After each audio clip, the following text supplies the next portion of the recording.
In the last episode, we explored three major autoregressive models for visual generation: VAR, RANDAR, and FAR. Each follows a different generation strategy, from sequential to random to semantically divided paths. But no matter how different they are, they all build with the same basic material: tokens. Which brings us to today's key question: what exactly is a visual token? And why do we say the real breakthrough in visual generation is not just better models, but better tokens? Let's dive into it. In the early days, visual tokens mainly came from quantizers like VQVAE. An image would be split into patches, each mapped to a code from a fixed codebook. But there was a big problem. These tokens carried no clear meaning. They were just compressed indices, not semantic units. You couldn't tell if a token represented an edge, a texture, a color, or something meaningful. Generating images back then felt like stitching together tape codes, not speaking a visual language. That's why early autoregressive models struggled in vision. It wasn't the model's fault. It was the vocabulary that was too primitive.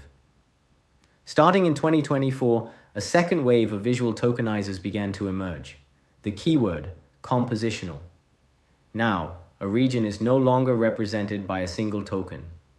Multiple tokens work together to describe structure, texture, and semantics. Some tokenizers split the job. One set captures shape, another captures style, another aligns high-level meaning. Others use multi-granularity tokens, starting with core structures and layering fine details, like a topic and its modifiers in natural language. Different techniques, same goal: breaking down images into predictable, composable, hierarchical tokens. This is the true birth of visual language units. Even more important, these new tokens are not just about reconstructing images. They can be controlled by prompts, guided by layouts, and spread meaning across patches through attention. In short, they are no longer compressed outputs.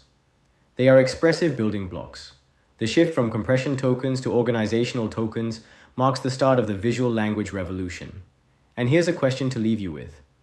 If tokenizers are becoming more like vocabularies, will we someday build a universal visual vocabulary? One shared across all generative models, just like all coders use UTF-8? In the next episode, we'll dive deeper. How will visual generation move toward a unified task framework? Can AR and diffusion models be fused together? And how can token-level control get even stronger? Stay tuned.